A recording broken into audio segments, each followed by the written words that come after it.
I think we actually might have just seen the worst call in the entire history of sport. And like, this is a shock that it is actually not DiJonai Carrington committing a flagrant foul.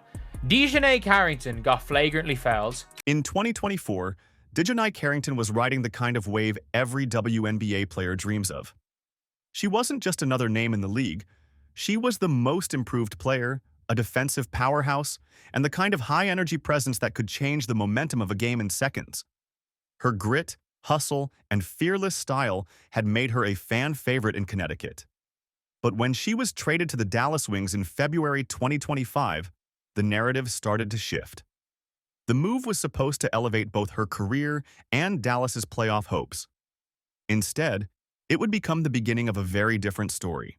DiJonai, DiJonai, you're always in a dirty play. DiJonai, DiJonai, once again, here we are today. Oh, DiJonai, DiJonai. It didn't take long for the honeymoon phase to end. While her defensive intensity remained unmatched, her reputation started to carry baggage. Critics claimed she was crossing the line from aggressive to reckless. Supporters called her misunderstood, a competitor who refused to back down.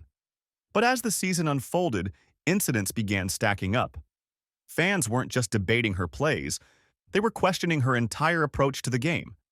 And for Carrington, that kind of public perception was about to become her biggest opponent. So the ball gets swung, Janelle Salon shoots the ball. It's coming out, it's coming out, it's coming out. So, DiJonai Carrington is just shielding the ball out of bounds.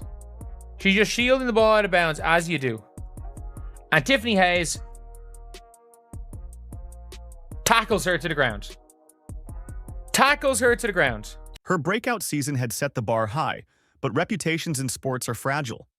One moment you're the underdog fans rally behind, the next you're the villain they cheer against. For Carrington, the shift from admired to attacked didn't happen overnight. It was built play by play, controversy by controversy. And before long, every foul, every collision, every hard screen was seen not as good defense, but as another piece of evidence in the case against her.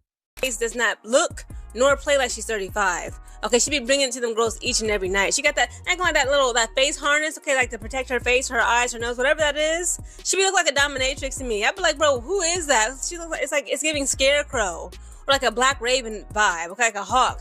And she looks like a bird of prey, okay, and that's how she plays. She plays like a bird of prey, while the other girls in the court are just worms to her. Okay, they are bird food because she be cooking and eating everybody. The first major turning point came in a game against Phoenix, where Carrington was defending a fast break layup from Skylar Diggins.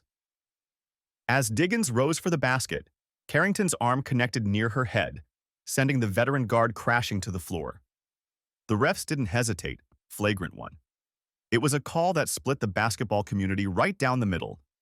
Some argued it was just hard defense in real time. Others saw it as a dangerous, unnecessary hit that had no place in the league. And was able to draw a foul. I'm like, what is this? I mean, she almost deleted freaking DiJonai. I thought, like, I was really gravely concerned for DiJonai Carrington's life and health. I'm like, did y'all not just see Tiffany Hayes just throw her body up against her and slam her to the ground? This is crazy. Literally slammed her. DiJonai Carrington got pushed into a freaking old white man's lap because of Tiffany Hayes jumping on her like she ain't got no sense. It might have been a one-off incident if not for the fact that Carrington, by that point, already led the WNBA in flagrant fouls for the season. The numbers didn't help her defense. Critics latched onto them as proof that this wasn't just bad luck or over-officiating. It was, they claimed, a pattern. And the conversation began to change from, was that foul fair? To, is DiJonai Carrington the dirtiest player in the league? Skylar's going down for a fast break layup.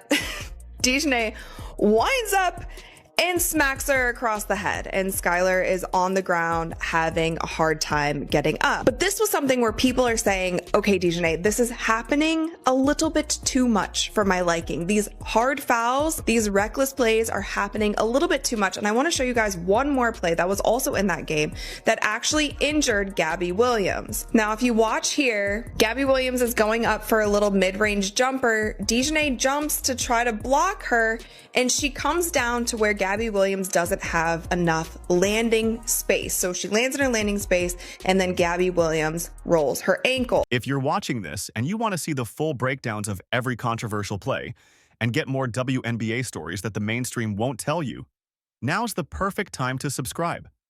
Just hit that button below this video, turn on notifications, and drop a comment telling us whether you think this foul on Diggins was malicious or just part of the game. It's quick, it's free, and it tells the algorithm that you want more deep dive content like this. That call on DiJonai when Tiffany literally flew over her, wild. And then if you saw Paige's face when it was like, I think like 55 seconds left on the clock or something like that, and the coach was like giving them the next play, bruh. If the Skylar Diggins foul was the first crack in Carrington's public image, the Gabby Williams play poured gasoline on the fire. In a tense matchup, Williams elevated for a mid-range jumper, and Carrington contested. The problem? She drifted into Williams's landing space. On the replay, you could see it. Williams came down awkwardly, her ankle rolling on impact. She left the court limping, and while no serious injury was confirmed, the visual was enough to ignite another round of criticism. So once again, DiJonai Ratchet, as Carrington is back at it again, being the dirty player that she is, man. So now we're pulling players to the floor by their hair. But what did we tweet earlier this week, everybody? Y'all fans swear I'm such a dirty player. I'm so over this narrative. But I just play hard as and I just make a play on the ball, and I'm tired of people calling me a dirty player. Analysts debated whether the play was intentional, but to the fans already skeptical of Carrington, it didn't matter. This was just more proof of what they saw as her reckless disregard for opponent safety. Even commentators who had defended her in the past were now hedging, acknowledging that aggressive defense is one thing, dangerous contact is another. The narrative was shifting fast, and Carrington was losing control of it. Instead is Dallas ball. But do you know what another referee called? Do you know what another referee called? So one says it's Dallas ball. Another referee, as you can see right here. Salon miss. Valkyrie's rebound. Apparently Tiffany Hayes got the rebound. And DiJonai fouled Tiffany Hayes. Apparently, Tiffany Hayes got the rebound and got fouled. For Carrington, this was the frustrating part. In her mind, these were split-second plays in the heat of competition, nothing more. But perception isn't always shaped by intent. It's shaped by patterns. And by this point in the season, the pattern was impossible to ignore. Whether it was the Diggins foul, the Williams ankle roll, or any other collision, her name was always in the middle of the storm. As everyone else has seen this angle, I'm calling her in and I'm saying to her, I need answers. Then came the moment that went beyond sports highlights and straight into viral internet territory, the hair pull. In a heated battle for a rebound against Sparks rookie Sarah Ashley Barker, Carrington's hand found a fistful of hair. She yanked, Barker went down, and the crowd erupted. To everyone's shock, the refs only called a common foul. No flagrant, no ejection. Within minutes, clips of the play were flooding social media feeds with captions like "Dirtiest Foul of the Year" and "WNBA needs to suspend her now." Is this? Look, pulling players to the floor by their hair is not making plays on the ball. This is not basketball. WNBA. When is she gonna get fined, suspended, or kicked out of the league for this reckless behavior? This is the fourth incident. The Lynx incident, taking out Ariel Atkins, taking out Skylar Diggins, and now the LA Sparks. When is it gonna stop, man? When is accountability gonna be taken for her being the dirty player and ratchet that she is? The backlash was immediate and unforgiving. This wasn't just about one game, it was about a reputation now cemented in the public mind. Even people who hadn't been following Carrington closely were seeing this moment, forming an opinion, and joining the conversation. The play became a talking point on sports shows, podcasts, and fan forums. Some compared it to infamous NBA incidents. Others said it was worse because it targeted a rookie. And she ends up getting Shepard in the face, the nose. I don't know which takes precedent. Oh, see, it's the hit the ball and then it's the pull back. They're showing it on the Jumbotron at a different angle that sort of looked like, watch after Carrington goes for the block, watch her pull back right here. And that's the part that I don't know if you separate that. Do you separate that? What made the reaction so damaging was that it wasn't just coming from rival fan bases. Even some Dallas Wings supporters admitted it was a bad look. And for a player trying to integrate into a new team and fan culture, alienating your own side is a dangerous place to be. At this point, the label of dirty player wasn't just a rival insult, it was becoming part of her public identity. Doesn't matter how many times DiJonai Carrington wants to get on her social media and want to claim that she's the victim and that she's not a dirty player. The league has rescinded fouls. Yeah, the league's rescinding flagrant fouls on you because it's run by a bunch of cowards. They're flagrant fouls. They're dirty plays. They're trashy plays. Someone's going to get very physically injured. At this point, DiJonai Carrington, forget about it. You won't beat these allegations. Faced with mounting criticism, Carrington took to social media to defend herself. She insisted that she plays hard, but never with intent to injure. She pointed out that several of her flagrant fouls had been rescinded upon review. Proof, she argued, that she was being unfairly targeted by officials and the media. "I'm just out there competing," she posted, "and I won't apologize for playing the game the way I know how." Like, that might be, like, that is the worst call I've ever seen in basketball. That is actually the worst call I've ever seen in basketball. She just jumped through her. Like, she knew. Like, it is what it is. People will shield or get in the way of the ball and stand there. She just jumped over the back. Worst case scenario, it's an over the back foul. Worst case scenario, it's an over the back. Like, it is at least a foul on Tiffany Hayes, if not a flagrant. Her supporters rallied to her defense, pointing to her work ethic, her impact on the defensive end, and the physical nature of professional basketball. They argued that she was being singled out in a league where physicality has always been part of the game. But her critics were unmoved. For them, the rescinded fouls didn't erase the incidents.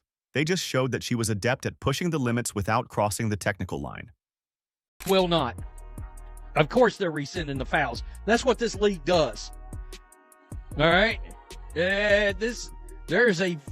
Look, people can tell the difference between physical play and dirty play.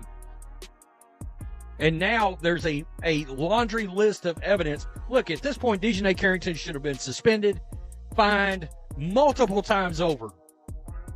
Of course they will. Now we're gonna hit you with a flagrant, and then behind the scenes we're cool.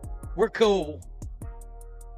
gonna rescind the flagrant. The problem for Carrington was that public perception doesn't reset with every new game.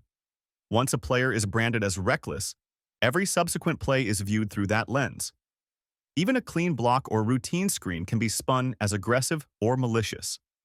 And in the age of social media, where clips can go viral in seconds, there's no pause button on the narrative. The turning point wasn't just about the fouls themselves. It was about the moment when even a blatantly bad call against Carrington failed to generate sympathy. In the infamous game against Golden State, she was clearly the victim of an absurd whistle. She shielded the ball, took a hit from Tiffany Hayes, and somehow she was called for the foul. Normally, fans rally behind the victim in such situations, but not this time.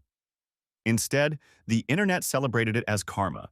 That's the danger of reputation in professional sports. When the audience is more entertained by your misfortune than outraged by injustice, you've crossed into full-blown villain territory. And for the league, this wasn't just about one player, it was about the credibility of officiating itself. If fans are fine with bad calls because they dislike the player involved, trust in the game takes a hit. It was a warning sign that went beyond Carrington. It showed that the WNBA has a perception problem, both in how it enforces discipline and how it manages star personalities. For Carrington, the message was even more personal. Fair or not, the court of public opinion had ruled against her, and every game from here on out would be played under that shadow. Carrington's journey over the past year is a case study in how quickly a career can pivot from celebrated to controversial. Her rise as the most improved player was built on hard work, skill, and relentless defense. But the controversies, whether fueled by intent or perception, have overshadowed that progress. In sports, reputation is currency, and right now, hers is trading at an all-time low. The question now is whether she can turn it around. Redemption isn't impossible, but it requires more than just good play. It requires a conscious shift in how she approaches the game, how she handles contact, and how she interacts with both fans and opponents. Because in the end, skill can win games, but reputation determines whether the crowd is cheering for you or waiting for your next mistake. If you want to keep following this story and get more deep dive breakdowns on the players, plays, and controversies shaping the WNBA, make sure you subscribe right now. Hit the like button, turn on notifications, and drop a comment with your take. Is Carrington being unfairly targeted, or has she earned the criticism? Your engagement helps us bring you more content the big outlets won't cover, and we read every single comment.